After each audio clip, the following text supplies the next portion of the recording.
What's going on, world?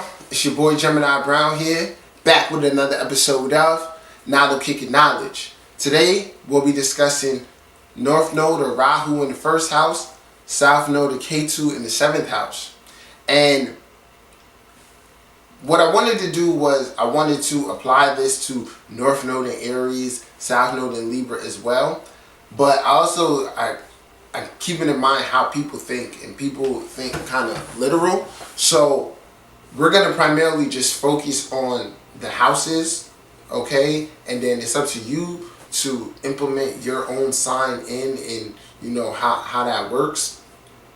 So I think in the sense of archetypes, so really there isn't a very big difference between Mars, Aries, and the first house, okay? But for this purpose, we'll just focus on the house. The house is more so like the experience, where the sign is the expression. So if you have North Node in Aries, South Node in Libra, this can apply to you as well. Okay? So what's Rahu? What's the North Node? It is what we're here to ascend to. The energy and traits that need to be embraced. Okay? It's a bit of an obsessive, eccentric energy, okay? But it's very much so, like I said, it needs to be embraced. And when you embrace this, you see many things open up. What's the South Node? The South Node represents what's been embraced in the past, where we've been, what we naturally, understand, and capacities we've developed. So when your North Node is in the first house, this represents the need to develop your personality and the projection of your personality. You have to understand what it is about you that makes you individual, right? So check your sun sign, but then figure out how it is that I can best inject this into the world and stand behind that. So that's why I like to call this, the North Node, a secondary ascendant, but in this case it's actually in the ascendant. So what you'll find here is that since this energy is so like eccentric and obsessive, you can't hide it. It's here at face value for everybody. So you'll find people with North Node in the first house to have these very particular personalities, and it can seem almost over the top, right, in the projection, but it's kind of an unconscious thing. You're going to be unconsciously projecting these characteristics because the North Node is an energy that knows what you need to do, okay? So that's why it's better to embrace and work with this energy, because when you don't, I would say it kind of gets distorted somewhat. So remember, your South Node is going to be in your seventh house, okay, of partnerships. So these type of people come into life with a natural understanding about harmony, teamwork, and what that means. So the natural inclination early for these folks is to, look for support, to look for partnerships, okay? Now, the funny thing about when you really study karma and things of that nature, to see if you've balanced the karma, there will be these tests. And for the North Node people, what the universe does is that it normally brings you partnerships where people are really good to you, especially if you've been good to people in your past life. So this can result in overprotective parents, very giving parents, or of course partner, someone who's crazy about you. The ability to have a partnership, right, will be there, right? But the key here is to not to make the partnership your identity, okay? Which was what was done in the past. So one of the scenarios here is that you'll find someone early who wants to marry you. Okay, like for women always get proposed to, or men all want to do the marrying. So what happens here is that you'll find really, really good love. You'll like, man, my partner really loves me, and that can result in you wanting to marry them or them wanting to marry you. The key to the test here is to really look within yourself. First of all, I always say we should all be waiting till our Saturn returns, or after our Saturn returns, to make that type of commitment. But you have to look within yourself. Look within the sign in which your North Node is in.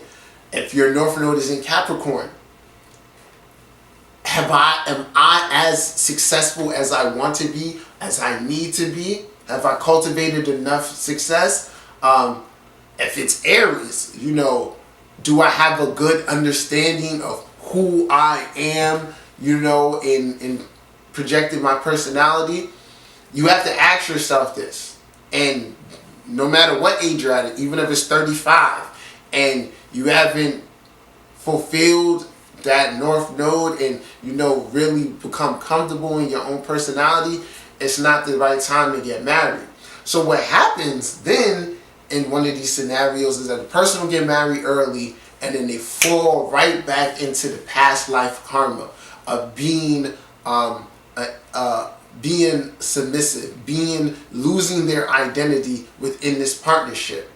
So then another thing it'll do is they'll give you a partner that is, so maybe they'll be supportive financially, but they won't be supportive of your individuality.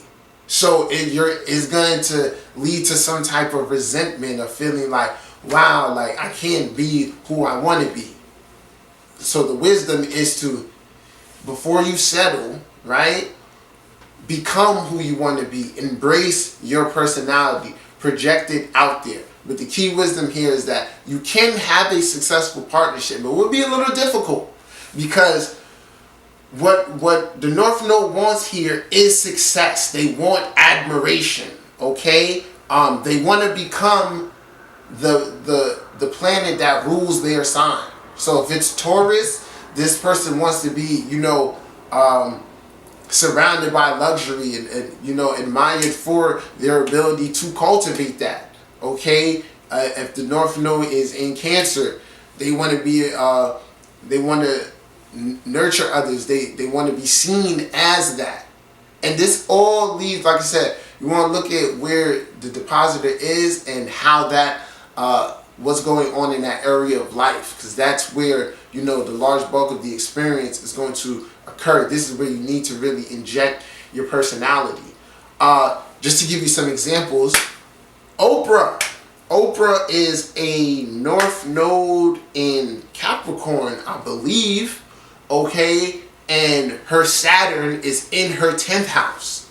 So she's the consummate, workaholic, the consummate, put in that time, focus on you. And keep in mind, the next part about this person, this placement, is that you're going early in life, you're going to be put in situations where your ego is hurt, right? You're gonna need some type of incentive to make you work towards doing what it is that you need to do. So early on in life, North Node in the first house people can feel like left out. They can, feel overlooked, right? And have like identity issues and not maybe feeling as beautiful or as athletic. If I'm not mistaken, I think Michael Jordan has North Node in the first house as well. So, like I said, the North Node here is pushing you towards success. It's pushing you towards true individuality. So the key thing here in the sense of partnership is that by the time you get the partnership that you desired, you will have fully embraced yourself, right? So you end up attracting a partner in which you can lead them, right, which will be the reversal of the karma from the past, or a partnership where it's balanced and harmonious, where you both support each other's dreams. But like I said, the key thing to refrain from here is the making your partnerships your identity. You're here to be who you need to be. Okay? Now, just to touch on, it's like another couple things I've noticed is that, like, when it's harshly aspected, this can create somebody who how can I say it? I want to call them an asshole. Like, they can be an asshole in different types of ways, okay? Because the personality is overly aggressive. So let's just hypothetically say, this is a North Node in Virgo, right? And then Mercury is squaring that North Node, or Mercury himself is in harsh aspect. They can be very critical, or have a slick tongue. If it's in Aries or Scorpio, they can just be overly aggressive or intense. So it's a balance has to occur also with this placement. So people, like I said, something happens early where your ego gets hurt, you rub people the wrong way, and this forces you to understand how to correctly project your personality and still, be fair and play to the themes of Libra in that 7th house. Alright? So guys, this is my interpretation of the nodes in the 1st house and the 7th house. I hope you enjoyed. If you have any comments, feel free to leave them. If you need a reading, email me. Till next time, peace.